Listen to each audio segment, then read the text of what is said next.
Hey, that's similar to the one I did with Rob Bell. Welcome to the Unknown Webcast. In between rainstorms, it was a great Labor Day weekend. Some wonder, but our friend Bill Honsberger does know that I really am so conservative that I can't turn left even when I'm driving. And for those who are new, that means this is not a safe space for you if you're easily offended by having your ideas challenged or by our satire. This is broadcast number 113. This week, fellow missionary and troublemaker Bill Honsberger is with us to wonder aloud: should evangelicals attend the parliament of the world's religions? He's My a name troublemaker. is Don Bino, and I'm president of Midwest Christian Outreach Inc. in Wonder Lake, Illinois, which produces the Unknown Webcast. And our senior researcher is Ron Hensel, who will introduce the sponsors of today's webcast if his PowerPoint works. It does. I'll stop heckling now. Okay. I don't care. Well, you could heckle, or you can heckle and jekyll. I don't really care. Yes, we do. Well, greetings from sunny Florida, where the palm tree saw its shadow, and now there are going to be 12 more months of summer. Our sponsors for this program include Two Great Faiths that taste great together, Reese's Jesus Buddha Cups, and the Designer Jesus Collection, coming to a Jesus fashion runway near you, the Designer Jesus Collection. And if you like this program, or if you really don't, but you want to annoy others with it, and to ensure continued access, please go to midwestoutreach.org, click the yellow donate button, and contribute as you feel led. Or you can contribute as I tell you to. Either way, it works. So, and that's because you're a ruling elder, so you can tell them how. Yeah, I rule. Deacons drool. I'm just kidding, deacons. We love you.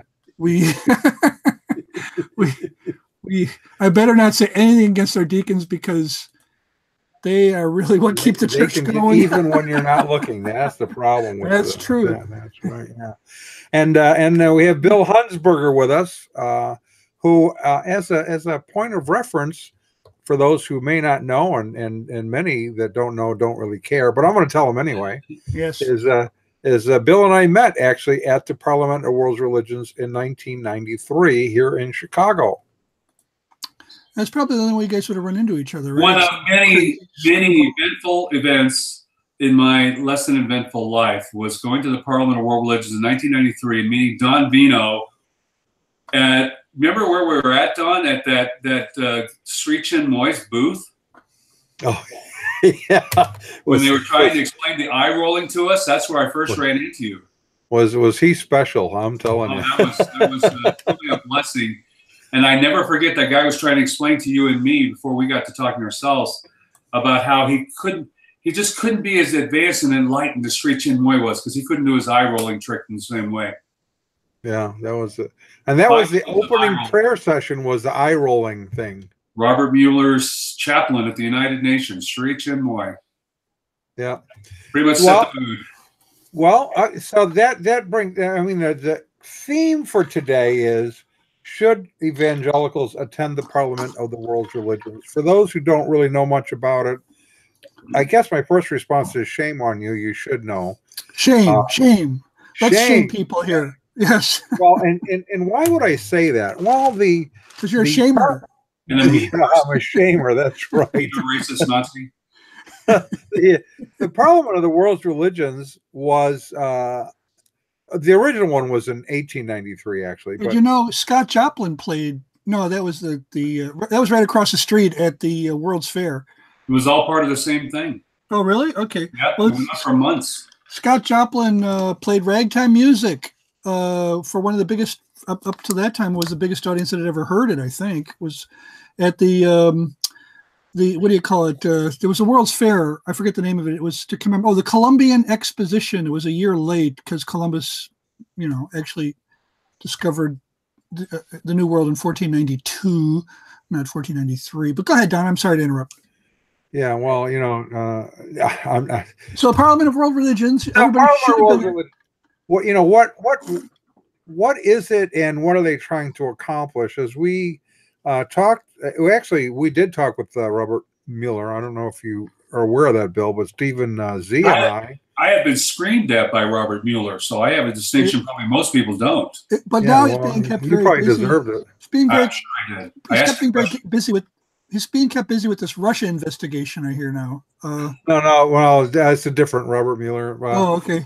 But this one actually was with the UN. And Robert Mueller was the Secretary General, Assistant Secretary General for over 50 years, on first name basis with Reagan and Gorbachev and Thatcher and everybody else you can think of 25 years ago.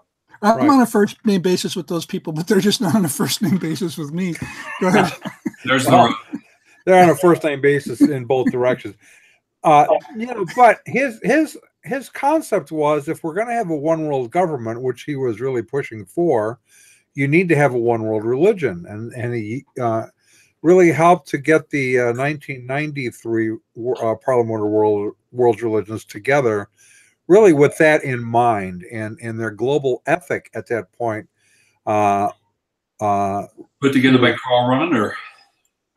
Yes. Very famous Catholic scholar at the time. Yeah. Did Mueller have an idea what this one world religion should believe or look like? Or? I have some clues. He openly talked both at Chicago, and then when I saw him here, when he yelled at me up here in Evergreen, Colorado, not too much later, he talked. His wife had died just prior to the '93 Parliament, and when he said that, there was an audible sigh from the audience. People feeling bad for him. And he said, "Oh, not to worry, not to worry.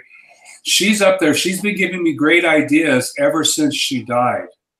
And he's talking about all the spirits that are out there willing to help us if we would just let them in. He was very brazen about that, both in Chicago and in Evergreen when he spoke to a public school. Very fascinating.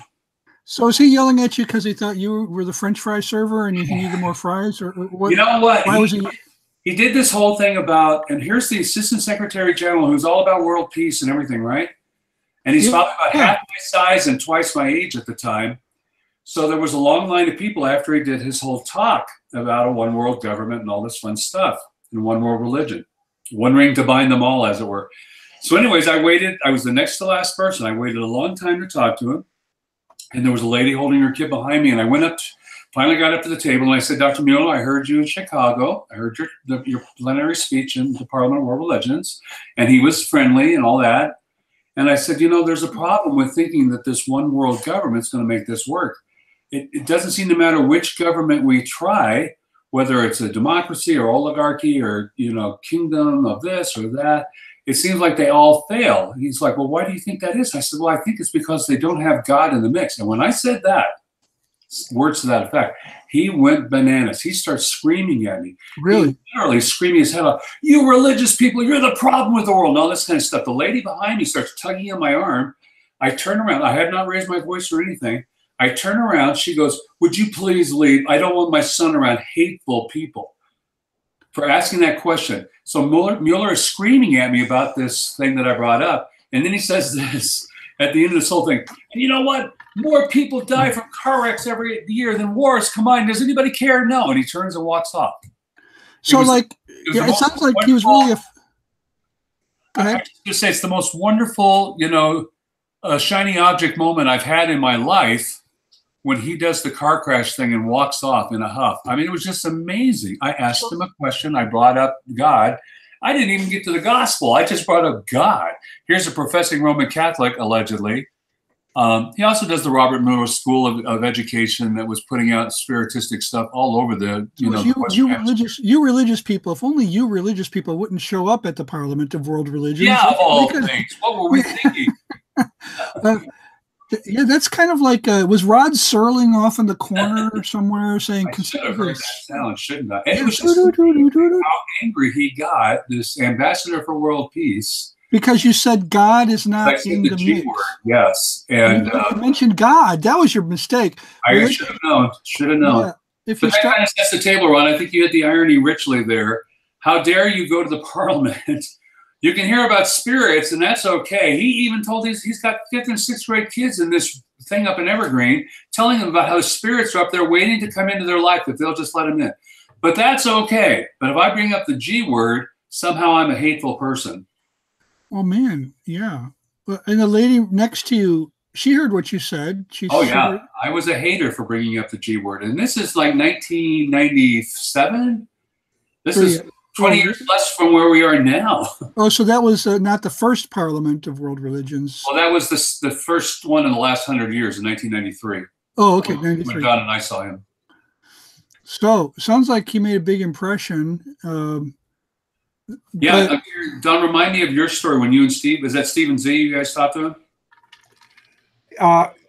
Yeah, it was Stephen Z and I. We saw him at a restaurant right next door, and it was it was kind of a similar thing. Of course, he didn't yell at us, but Actually, his whole view was we have to really abandon the doctrine that any doctrines that would make our belief system seem like the only true belief system and negate other ones. What we have to do is not only affirm that everyone has a right to believe what they want to believe, but that all beliefs are equally true. So in other words, okay, we have to, any doctrine that says we must negate other doctrines is the doctrine we must negate. Yes, which would be like the doctrine of, say, pluralism, which he's advocating right there, as you said. Well, let's negate all those negating doctrines. Let's negate all that logic stuff. Those self-referential incoherence things are just mean-spirited and Nazi-like.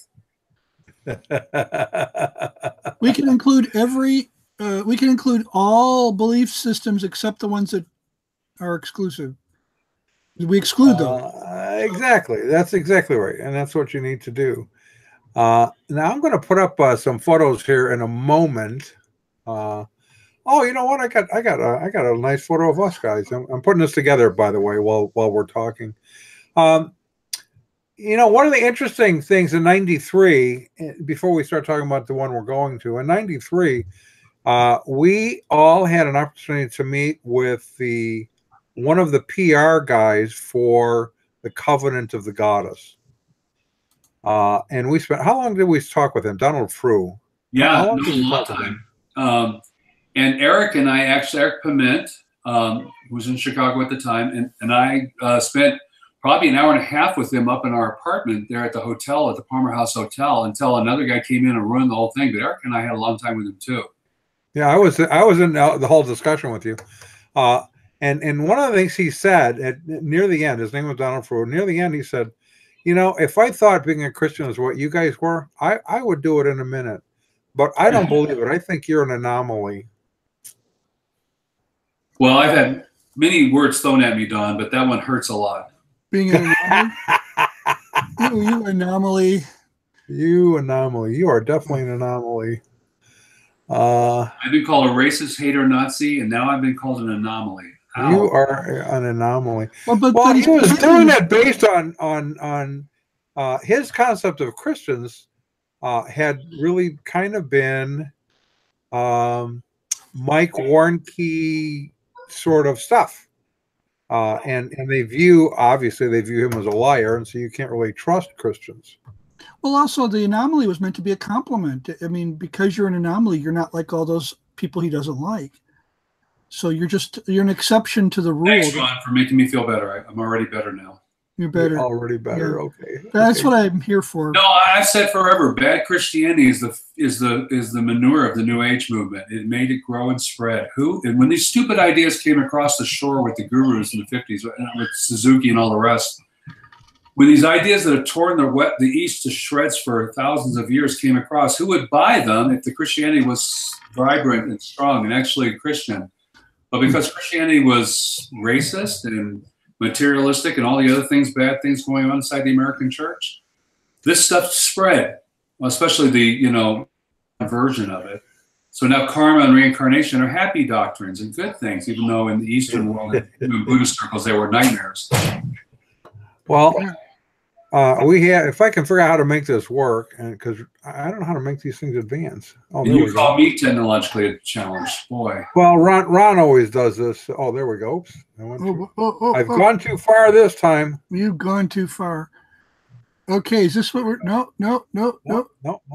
Maybe I think you just didn't go far enough, Don. I think. There they are. There we are. Okay. This is the Parliament of World Religions. Parliament of World Religions. Now, up in this corner, if you can see these in folks this corner. They are, isn't that colorful there? They are ambassadors for religions. The Parliament is currently trying to become an arm of the UN. And so they will have religious ambassadors. Now, these characters are a few of the about a dozen of us who attend. So we have Bill and his wife, Terry, Matt Slick from CARM, That's Aaron Wright from Haven, from our staff. And then me, the big right in the middle. We have Circle Sanctuary. Circle Sanctuary is actually about 2 hours north of us here in Wisconsin. And Bill McKeever from Mormonism Research Ministries was with me when we spoke with her. It was kind of interesting because initially I had said, we're about 2 hours south of you, and I have some individuals who might like to come in and sort of see what it is that you all are doing up there, and have some questions. And she said, "Oh no, we don't really think we'd like you up there." And I said, "Well, why would that be?" She said, "Well, you're always trying to evangelize." I said, "Oh, well, let me ask you a question. I noticed that here at the Parliament you have a booth telling us who you are, and isn't evangelism just the attempt to persuade someone to embrace what it is that you believe? And isn't the purpose of your booth here to persuade people to embrace what it is that you believe?" And she said, "Okay, I guess you can come up." And so, keep that guy away. He uses logic to get. Logic stuff. Yeah. Hey, Don, the more I look at these pictures, I think you and Matt would look great with the Dalai Lama's boys with the Guluk Pa down here in the corner with the banana hats. I think you guys.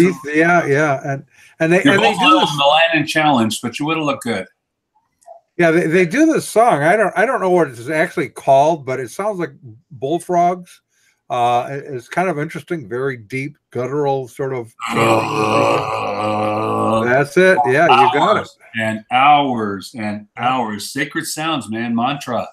Sacred. Yeah, sounds, I think we should. I would recall our ambassador to the World Parliament. If I could just recall his name, then I would recall him. But what are we? Full vino here, Ron. You need to repent. How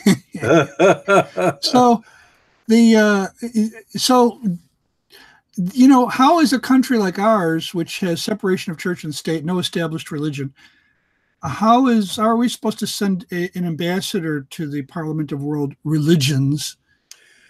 Well, that's the thing. The United States would not send an ambassador of religion. You would have religious people, maybe from the United States, being ambassadors to the world for the UN.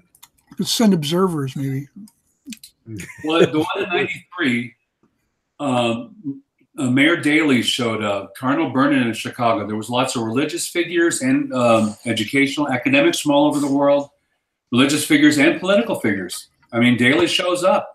And of course, we have a healthy dose after the first riot. We have a healthy dose of the Chicago cops and state patrol there too. So we had a lot of official government figures on scene there, even though I don't think the cops were supposed to be there, but they ended up having to come in. That's another fun story. Why was there a riot? I mean, because they had a whole session called Voices of the Dispossessed, where people from around the world were telling these really terrible stories, sad stories, and they had a Sikh gentleman get up. And the Sikhs have been horribly persecuted for the last 500 years by both Hindus and Muslims. And in this case, this guy gets up, starts talking about how Gandhi, the PM of India at the time, was one of the Gandhis, and she'd sent the Indian army into the Golden Temple in the Punjab area there at Amritsar, the center of the Sikh universe. She sent the tanks into the Golden Temple. Yeah, that's how she died. And then, she got killed by her Sikh bodyguards. Note to self, don't send tanks into a religious, establishment when those people are your bodyguards, just in case you guys run into that.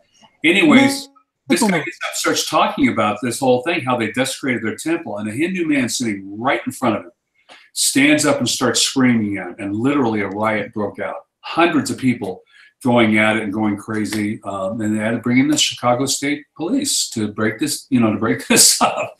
And this Parliament of the ambassadors of world peace from everywhere fought just like they always do, kind of poetic in a certain twisted way.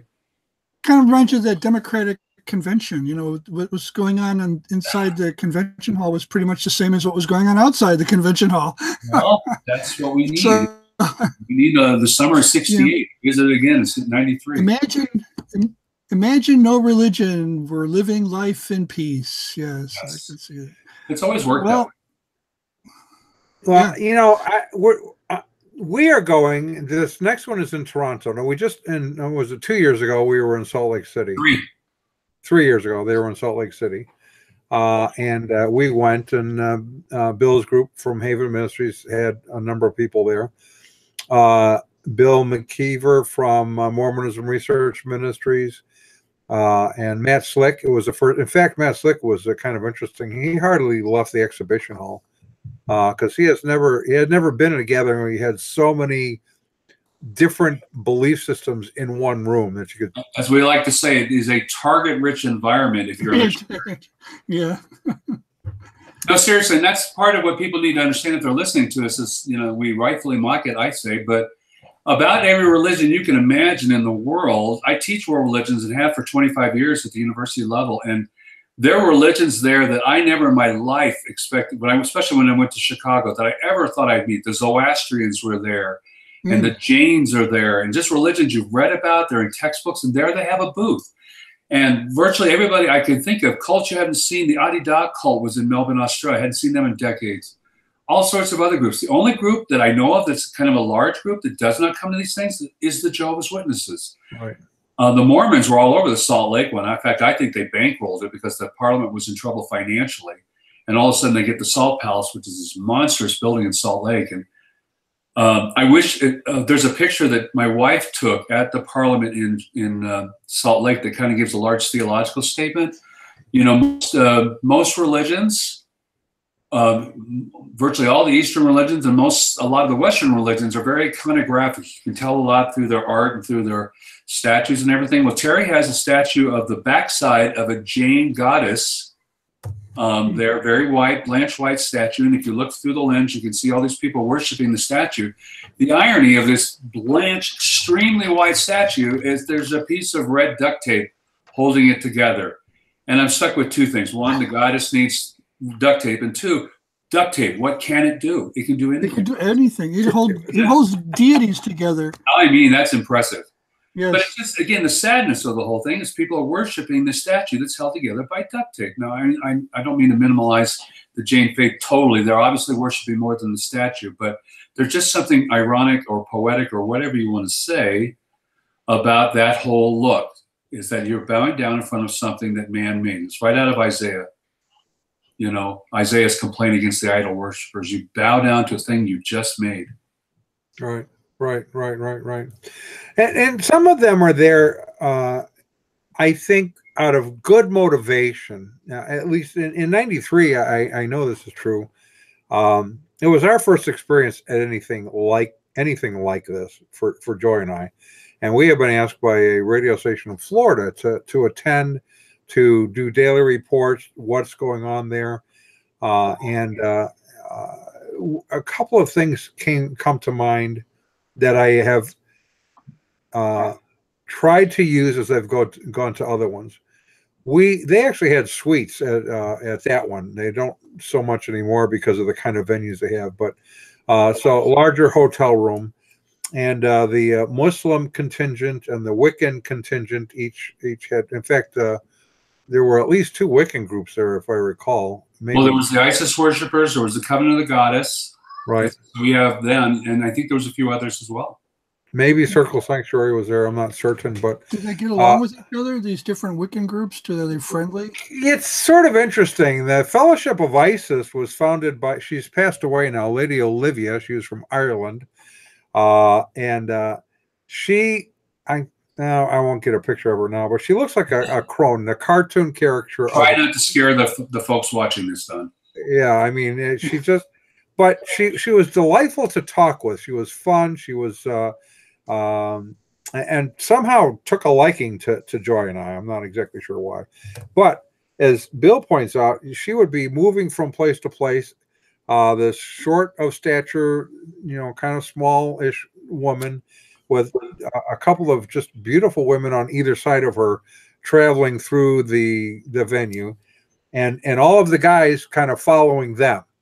And Covenant of the Goddess, this is going to answer your question in a minute, did not have as much stage time as the Fellowship of Isis, I think, because the Fellowship of Isis had better costumes. And so they went out to being nice. Lady Olivia was not attractive, not in the least possible, most generous way. She's made. Are we talking about being unattractive in the kind of visually repulsive sense or the? Yes. Oh, okay. But she's bookended by these two drop-dead priestesses, And Stephen Z and I went up to their room, and the priestesses started to undress. And we're like, okay, it's time to get the heck out of here, because it's their version of flirty fishing. And, you know, again, they were, like Don was saying, they're marching all around. And here she's got these two drop dead good looking women on either side, and they're dragging a crowd. And I'm like, okay, they're recruiting. The fun thing for me, Don, was after we was at the ISIS one, went down the hall and was talking to the Muslims. And I asked the one guy, you know, some big Muslim organization, I said, no, I'm curious what you guys are doing here with idol worshipers. And he goes, there's no idol worshipers here. And I go, there's idols right down the hall. Do you want to go with me and see? Right. He goes, no, I don't want to see. And I go, okay, but they're here. Well, the Covenant of the Goddess, they were not getting the recognition they wanted, so they went out to Grand Park and did a drawing down the moon ceremony, which got them in the Chicago Tribune. That was helpful to them. Yeah, the Muslim contingent, Joy and I spent some time with them, and you know, we were talking about the Wiccans and the other groups there to his wife, the leader's wife, and Joy leaned over and she goes, now, I understand what they're all doing here, but what are we doing here? You know, why is it that you don't believe in witchcraft any more than we do? So what are we doing here? And she looked at Joy and she said, you know, in my home country, they are killing my family. The Hindus are killing the Muslims. So it's kind of the other way around. And we're coming here hoping to have peace. She said, I moved to Naperville. And when I did, I realized that there were no places for the men to pray. So I started opening my home for them. I would move the furniture and put out the rugs and things. And then I was going to be going on vacation. I was very concerned. Where would they pray? Well, I was gone to my home country. And my neighbor, she said, my neighbor was a Christian, came over and asked if she could open the house for me on Fridays so the men could pray. And she said, I thought if one Christian could do that, maybe we could find peace somewhere by being part of this. So her desire was for peaceable relations without having to sacrifice her beliefs. I think that's a good thing, but that isn't really what the Parliament is offering, I don't think. We're gonna take a quick break here, by the way, for one of our sponsors. Well, because sort of fits this, and maybe this is what the Parliament is all about. What our sponsor has in mind here, you know. So one day, Rob Bell was walking along, not watching where he was going, and he smacked right into the Dalai Lama. And the Dalai Lama said, "Hey, you got Christianity and my Buddhism," and Rob Bell said, "You got Buddhism and my Christianity." And then they decided that it's not all about truth, but experience. And isn't taste one of the best experiences that you can have? Two great faiths that taste great together. Reese's, Jesus, Buddha cups. You need them. You need them now. And that'll just bring us all together. That'll bring us all together. Yep. So now they have quite a lineup there this year at the Parliament, including Jim Wallace. Now, why is that special? That's weird. Bill? I think that's. He was in Salt Lake too, right? He was.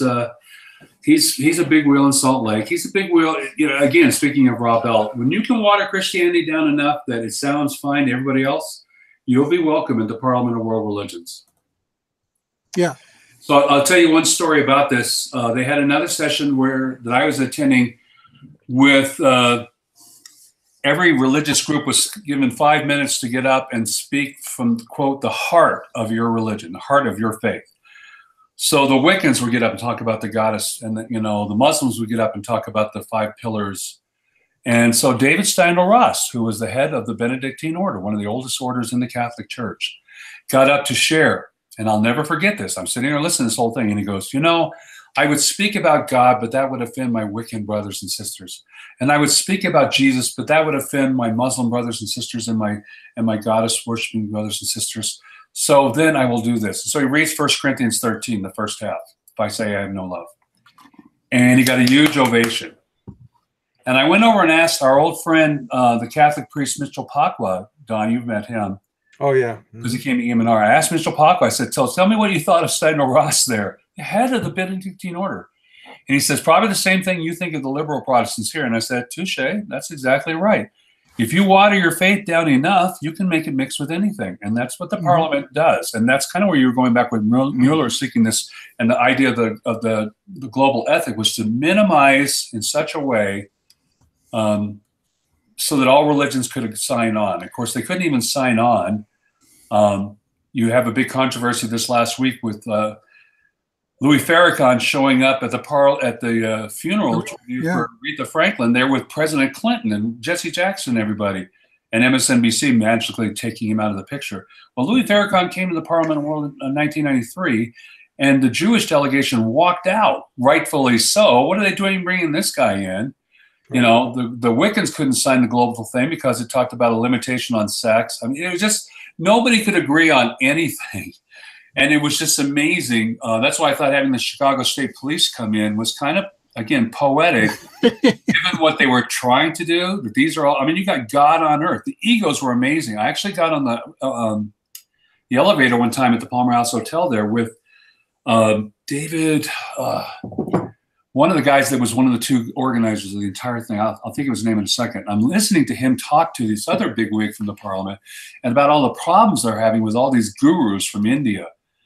And from all over the world, because they're all God men. They're used to be literally being worshipped. And this guru is mad because they don't have the main stage and they're only given a side room. And so there'd be groups walking down the hotels, Don, you remember this, with huge signs, the guru so-and-so is going to be speaking at this time, because the gurus were mad that they weren't getting, the front and center stage like they were used to in their own environment. So what happens when you get all these gods together? Well, they act kind of like men. Weird, huh? Well, we all know how careful Jesus was to avoid offending people. And there are people around who will say to you that they'll point this out. They'll say, well, all Jesus did was come and preach love, and then they crucified him. So he must have really tried to avoid, offending people. And then Paul goes around, and if he's preaching the same message as Jesus, he's getting stoned and they're trying to kill him everywhere he goes. So for some reason, though, what you find is that people are more willing to believe that Paul changed Jesus' message, and that's why they were trying to kill him, than that he's basically preaching the same message as Jesus was preaching, and they killed Jesus. Yeah, this is standard Muslim apologetics as well as other groups. Liberal Christians throw this out all the time. Paul changed the message, and he's a bad guy, and Jesus just simply preached love, like you said. Except when you read the Gospels, you find out, boy, he said some pretty tough things. I think he said something about, snakes and vipers and Well, yeah, and you have this kind of interesting thing. I was a couple of weeks ago on our blog, we did a blog on being offended, and then after that, as I'm going through my morning Bible reading, I come across Matthew 15:12, where the disciples came and said to Jesus, "Do you know that the Pharisees were offended when they heard this saying?" Really? I'm sure Jesus repented at that very moment, right? Oh my gosh, I'm so sorry. I meant no offense to anyone on the planet. and I would guess that virtually all the strategies that people use we have offense managing strategies. And one strategy, of course, is to simply acknowledge, these people are going to be offended. That's because truth offends people. Right. And then there's other strategies like, oh, I'm so sad, I'm so sad that they're offended, And then there are strategies the offended people use. They'll try to use the same strategy. Oh, it saddens me when they talk that way, We're hearing a lot of the social justice warriors now say, it's just so sad that, Christians are adopting these negative attitudes towards social justice. Well, anyways, I'm getting off on a tangent. Yeah. But it's all right. So you have there are different levels of violence. There's verbal violence. There's rhetorical violence. There's and then eventually they just can't contain it anymore, and they break out in fisticuffs, and you have to call in the state police or the state troopers. Well, Chicago cops. In that case, it was even more than that. Although they did call in the police, he's right about that. It was chaotic in advance of that, because you had this fight that broke out. And then you had the Wiccans who started doing the circle dance to try to bring peace and harmony. And it was just a sight to see. I wish they had video cameras, but I mean, I wish they had like, cell phone There cameras. is supposedly a video of this that I've never seen. Jim Stevens was there in California. Supposedly he's got tape of this, but I've never seen it. I would love to see tape. Yeah. So it always adds a little bit more to it. So, okay, here's some questions then. Some what I think are serious questions about this. Are we saying that everyone should believe exactly what I believe, or are we saying that we should be able to tolerate those with whom we disagree on beliefs, like religious beliefs? And what does tolerance mean? What does that look like? How would we define tolerance if we're saying we should tolerate, say, Buddhists and Wiccans? Well, obviously, Don, I would argue that since the first Parliament, tolerance was already being changed, but I argue that it's completely changed by now.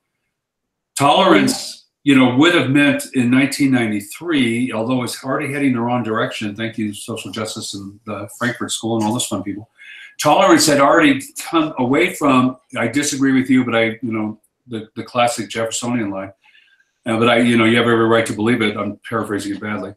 To tolerance means you must now accept that what I believe is equally true. Now it's come to the point where if you disagree with me, you're a hater, racist, Nazi.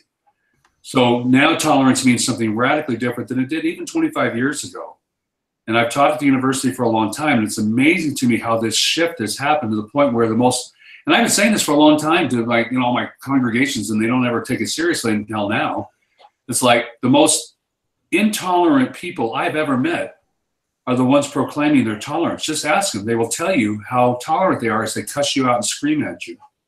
Mm-hmm. Yeah, it's insanity. Okay, so tolerance, and we would define tolerance as how do I want to phrase this? Well, you're not killing somebody. Exactly. In its practical terms. I don't agree with you, but I don't kill you because I don't agree with you. Right. Or I might actually passionately disagree with you, but that doesn't mean that you don't. I mean, let's talk about civil tolerance. Okay, we have zero tolerance in our church for heretics serving as pastors, as deacons and elders. Zero tolerance. Okay. In fact, we have zero tolerance for people if they don't subscribe to our doctrinal statements and they want to be in leadership. Sorry, you can't do that.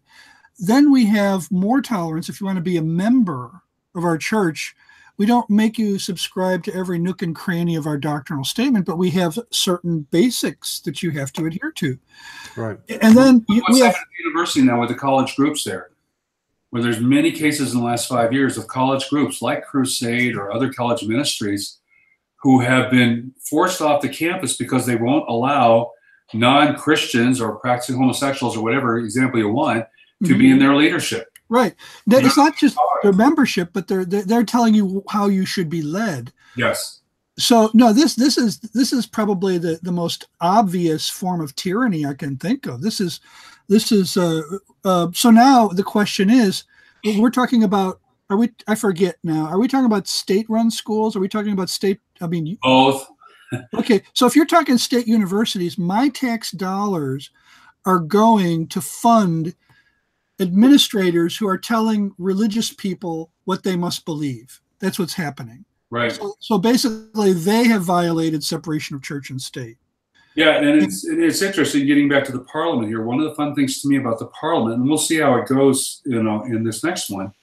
But even at the one in Salt Lake, there was a couple of messages I heard from Al Gore. He was live streamed in one day, and then there was messages from our old friend, the famous witch, Don, Oprah's buddy. Why can't I think of her? The famous witch, the Wicked Witch of the West. No, well, you should probably be proud of that analogy. Gosh, I'll get her name in a second. She's up here, if I recall, up here in Wisconsin. But she's a witch. Well, you can tell she had a nose. But no, anyway, she gave a whole message on this very subject and how, for the world to be a better place, we're going to have to get rid of those intolerant people, because these intolerant people are keeping paradise from coming about. And so we're going to have to do something about these intolerant things. And I heard that at the first parliament in Chicago, well, the first modern one in Chicago as well. And Robert Mueller was spouting some of this. And he talked about his great truths in his opening message. Don, maybe you remember this. His first great truth is we're all God. Second one was we're all one. And the third one is we've got to do something about those fundamentalists out there. So I know I felt the love just sitting in the room there as he said this kind of stuff.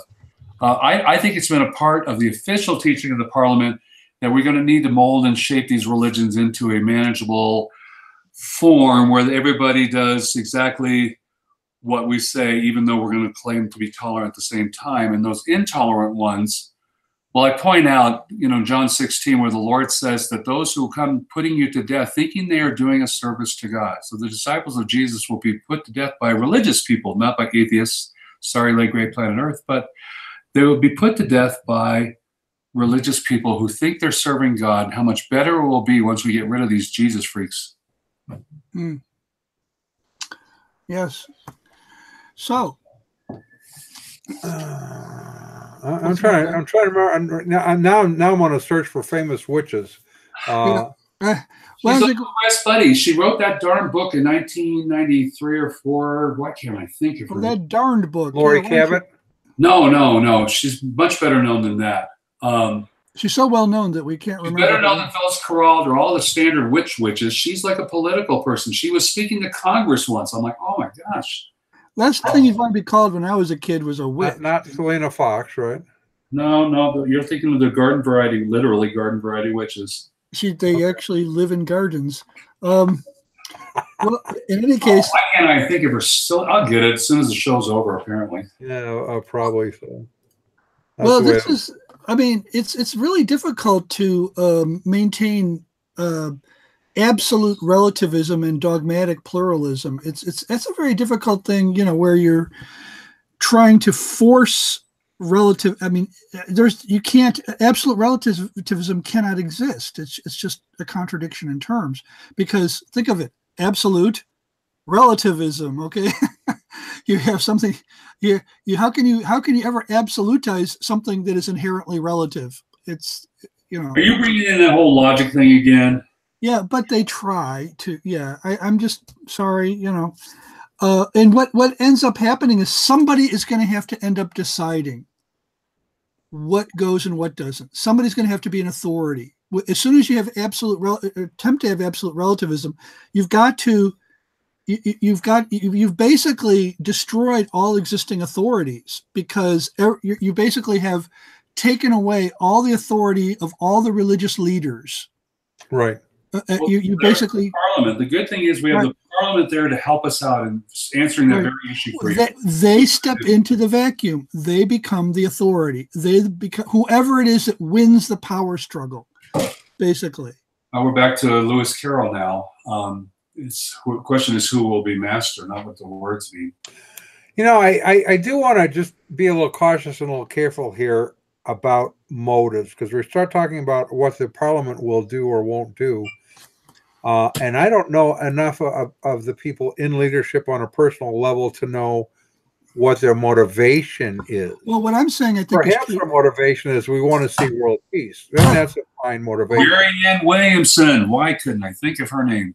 There you go. Oh, yes. Return to love. Exactly. Yeah. Return to love. She spoke in Salt Lake, and, we're creating this whole thing. If we just get rid of those evil men that are causing problems, and, those evil Christian men that are causing problems, we'll have a much better, happier world.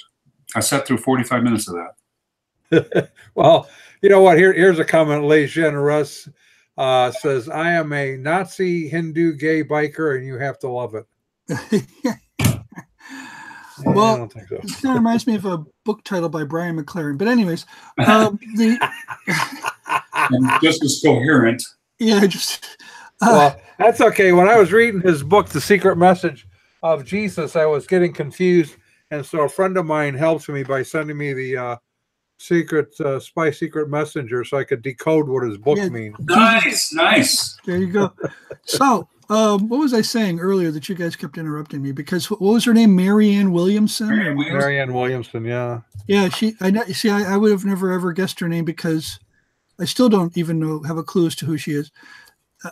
She's huge New Ager. In fact, in her book Return to Love, she talks about eating breakfast one morning and how it dawned on her as she was pouring her milk onto her cereal that this was God pouring God onto God and was about to consume God because everything is God. Yeah, I just see George Burns standing off in the corner saying, "Oh God," it's like chomping on a cigar. Well, here's my question though, and because as I talk with individuals who want to say that everything is God, the rocks are God, the trees are God, the cereal is God, the monk is God, I'm God, you're God. I am the walrus. It sounds like you're elevating everything to a higher status. The problem is, if you're God and I'm God and the rocks are God and the trees are God, and what my cat left in the litter box this morning is God, we're all exactly equal to that. You haven't elevated anything. You brought everything down to the lowest common denominator. And all those people who are taking everything's name in vain, too, they're a real problem. You're taking the universe's name in vain. So when you take the worst thing is that these ideas really do matter. I've had numerous conversations over the last 30 years almost with the people who call themselves Jew-boos and Hindu.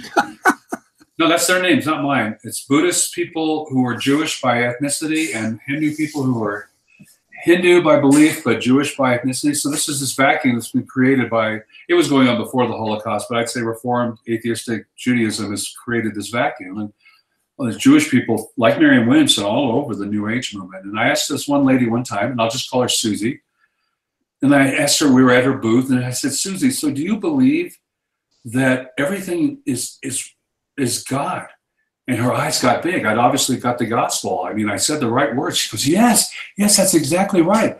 I said, do you really believe that everything is God? Do you believe that everything is also one, that there's no distinction, like there's no difference between good and evil or anything else? And she's just glowing. I mean, I've seen the magic words. And I grew up in a Jewish neighborhood in Los Angeles with a lot of Jewish refugees from around the world. So I looked at her and I said, Susie, so was that just God killing God at Auschwitz? And how can you as a Jewish person, above all people, right, there's no such thing as good and evil? And she literally started tearing up and ran behind the booth. Now, I didn't want the conversation to end there, but I did want her to think through these wonderful ideas. Amazing. Embrace, So did it end there? Or it ended there. She literally ran away. But this is the kind of conversations you can have a lot at the parliament because there's a ton of people, some Jewish, some not. There's a ton of people who actually believe this kind of stuff. So that's kind of the common denominators. We're all one, we're all God. And, oh, by the way, karma and reincarnation, and these things are truth, and there's spirits everywhere. It's not biblical Christianity that they're all saying, this is the one religion, let's buy into it. Let's go for that. Yeah. Right. So that's my answer to your question, Don, has been the same thing forever. It's incumbent upon Christians to go there and share the gospel because these people need it bad. The fact is they do, and I think, in my opinion, Christians need to go there just to realize that that's where the world is. We kind of get stuck in what I have termed the Christian ghetto. Everyone we know are Christians. We all kind of hang around together. We speak the same language. We believe the same things. We hardly associate with anybody for very long that doesn't believe what we believe. And so we lose touch with a large segment of the world. To actually sit down and talk with a Hindu and serious conversation. I mean, Bill, when we're there, we have sometimes in-depth, long, serious discussions about issues. Oh, yeah, that's my goal. It's my passion. Yeah. And it is a place where they're open to spiritual things. So it's not like you're actually risking asking questions because they're there to talk about spiritual issues. And let me share a quick story from Melbourne, from Australia. And one of my favorite stories of going to the parliament, I went to the Sikh booth. And again, it's about a 500-year-old religion. It's been around, and it's now the sixth largest religion in the world. They've really grown a lot in 500 years, despite the persecution of Muslim and Hindu both. And so I met a young man from Amritsar. And Ron, you as a good Reformed brother, as you informed earlier, will appreciate my angle on this. So here I'm talking to this guy, and they had a huge booth, very expensive, very stretched out, like 3 times as long as the regular booths. And it was all about how we chant the name of God over many lifetimes to receive forgiveness for our sins. So there's both the Hindu stuff and the Muslim stuff all in one place, right?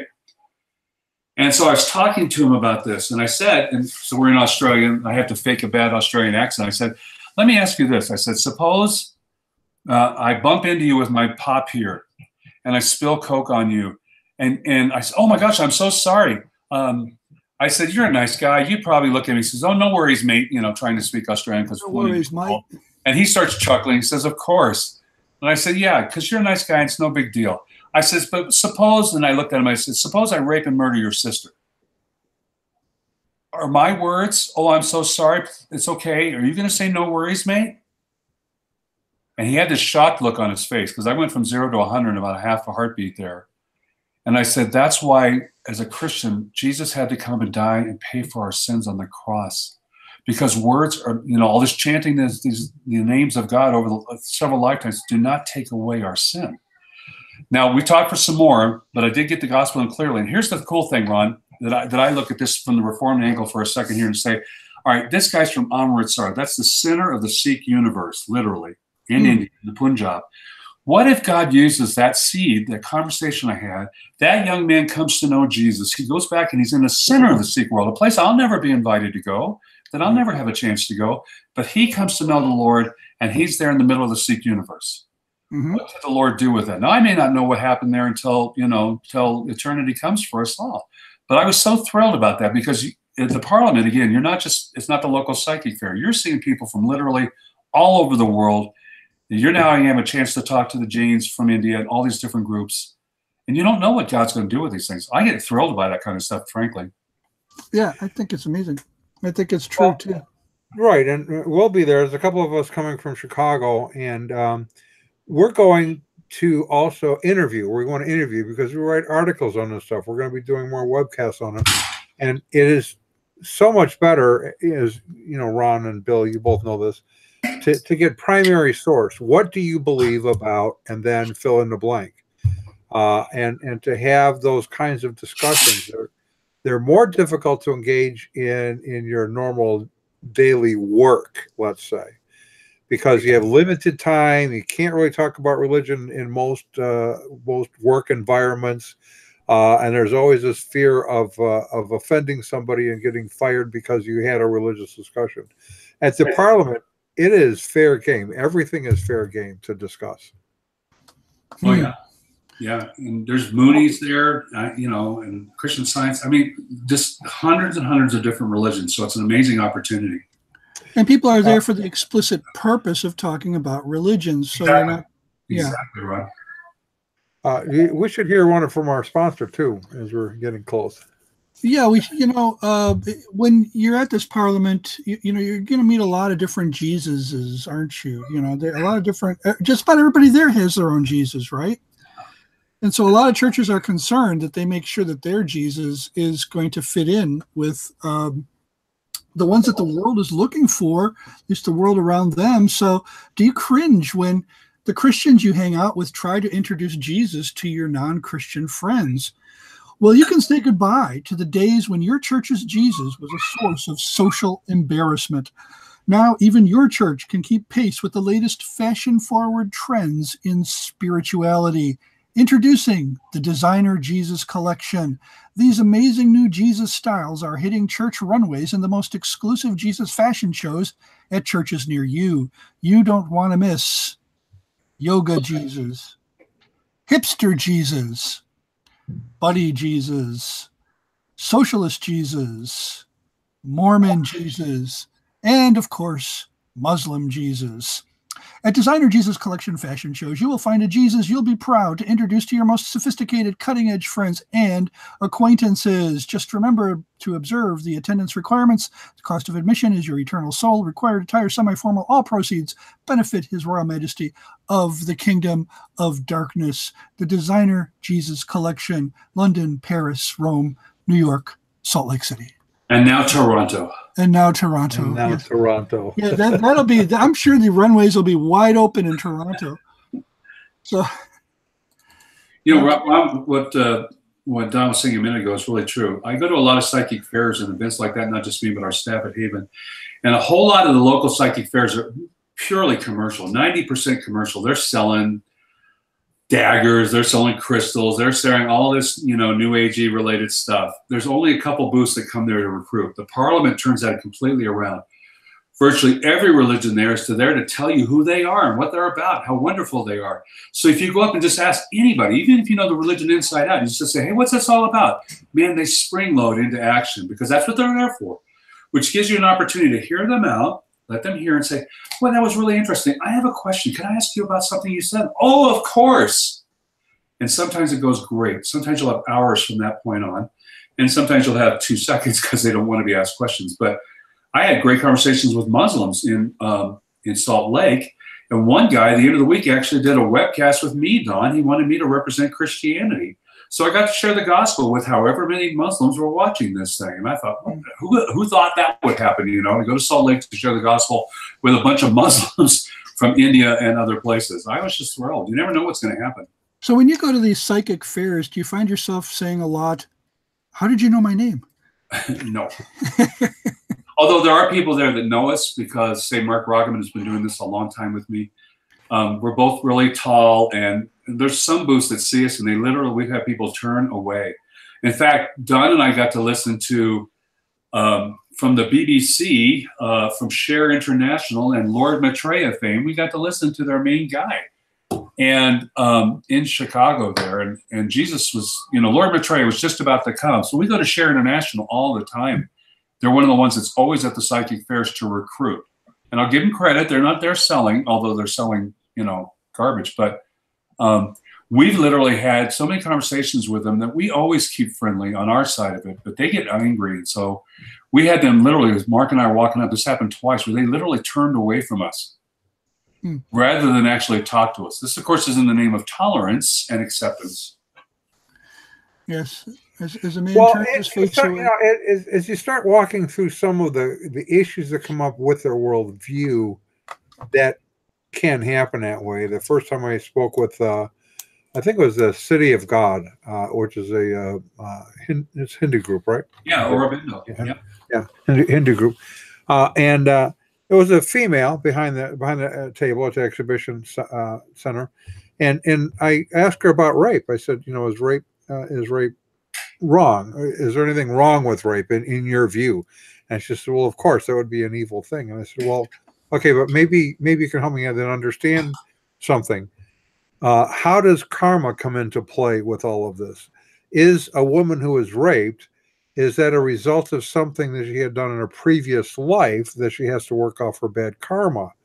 And then she kind of changed her view. She said, well, yes, she had bad karma in her previous life, so she had to be raped in this life. And I said, okay, so if she had to be raped in this life to work off bad karma from her previous life, isn't it the case that the rapist is actually doing her a good turn by raping her to help her work off her bad karma? And wouldn't that then be good karma for his next life? She just was like dumbstruck, and she turned and walked away. As the kind of the thing that Bill's talking about, is they get stuck on their worldview when you start following it through logically. She didn't even try to answer. No, she didn't even know what to do with it. Yeah, they haven't thought these things through. It's just, it sells. It's so immediate. We can all we are the world. We give each other a big hug, and then you think it through for 30 seconds, a minute maybe, and you realize how horrendous these ideas are. Yeah.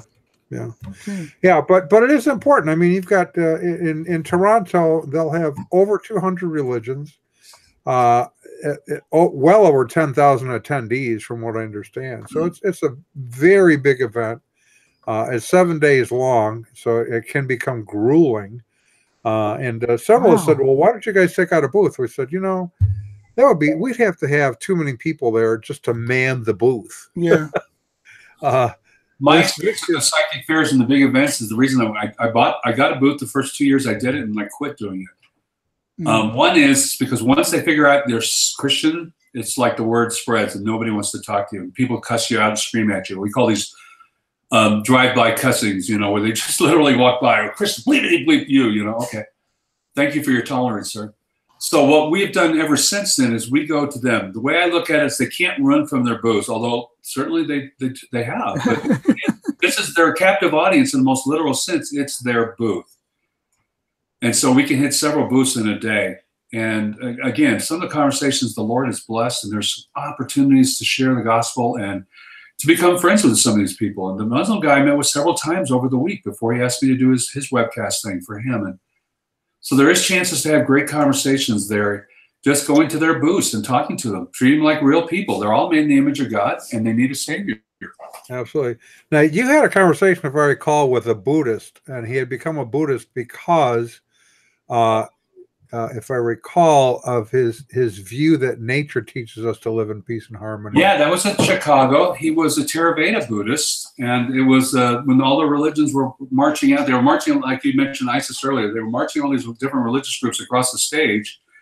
And this looks like a duck imprinting study gone bad, because here's all these short Thai monks, very dark skin in very bright saffron robes, and here's this guy like 6'4" white guy at the end of the line. So again, it just looks wrong.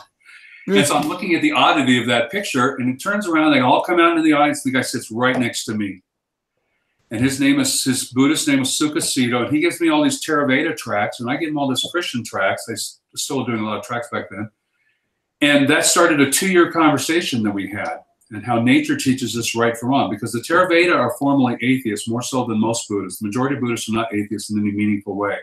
But the Theravada still kind of claim to be atheists. So that's where that conversation came from.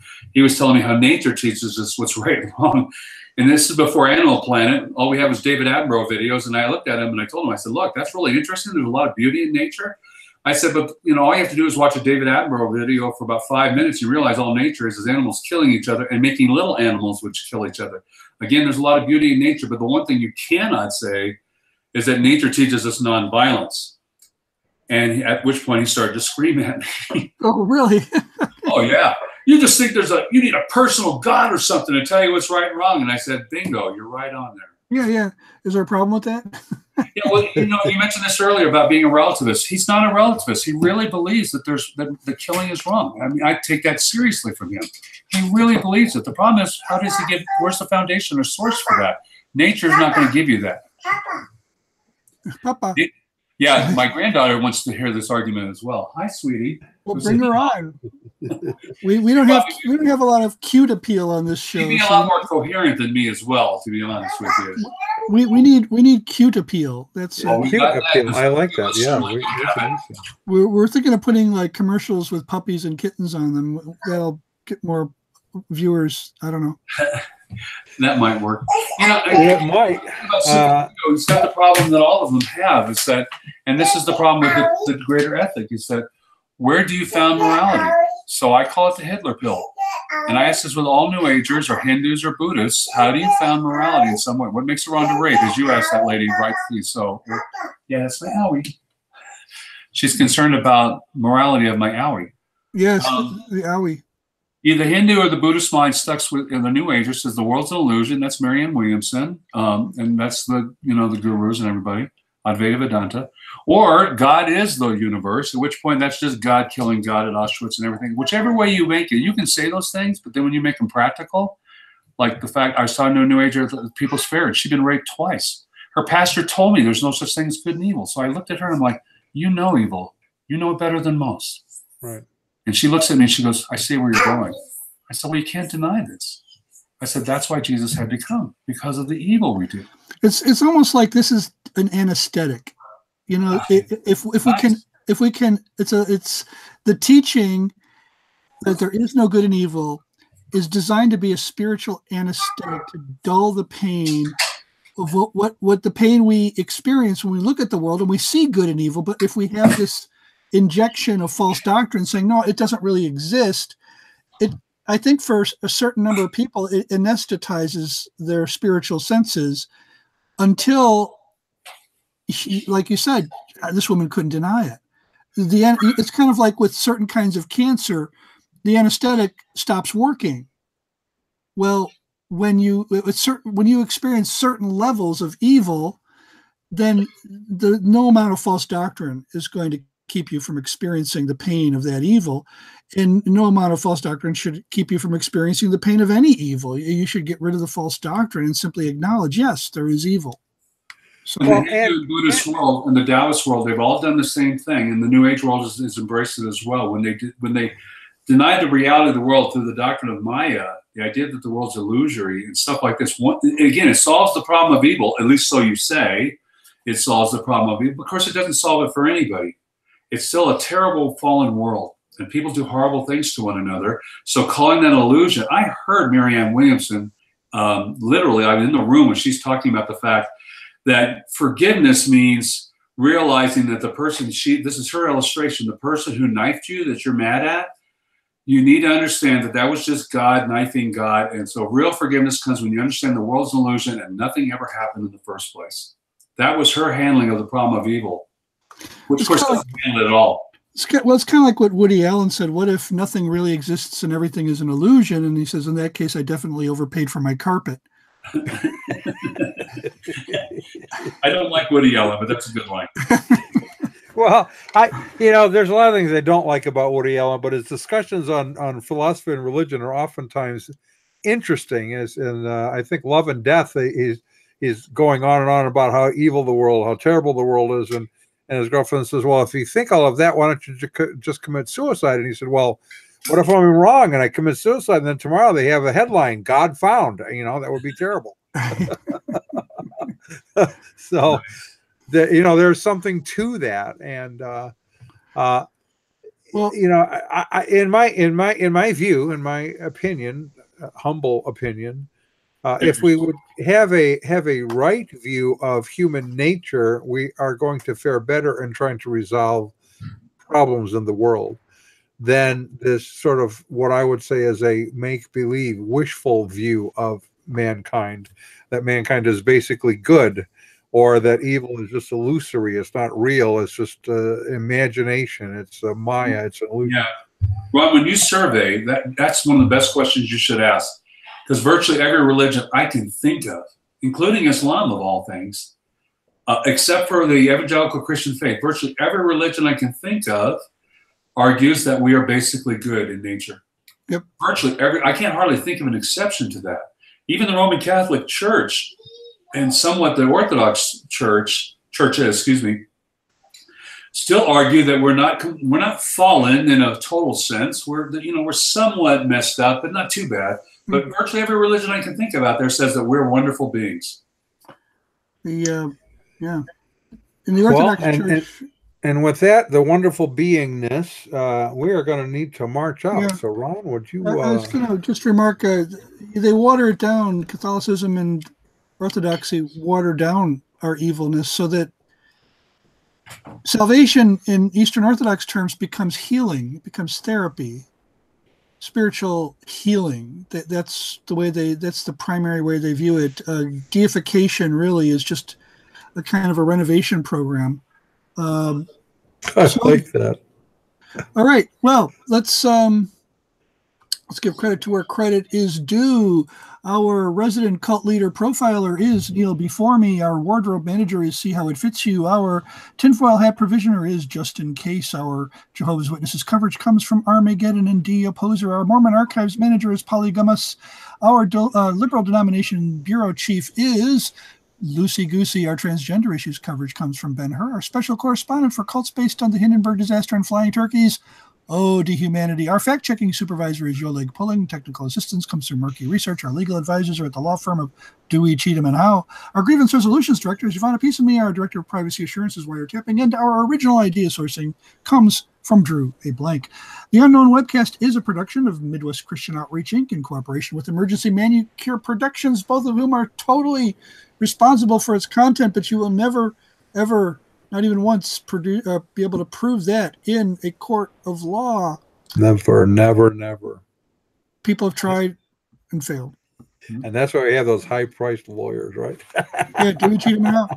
So, there you go. And so, I think, if I recall, next week we have the two young ladies from Down Under joining us again. Oh yeah, the former Waco sisters. Yep. I think they should take Joy and Poema. They're not from Down Under formally.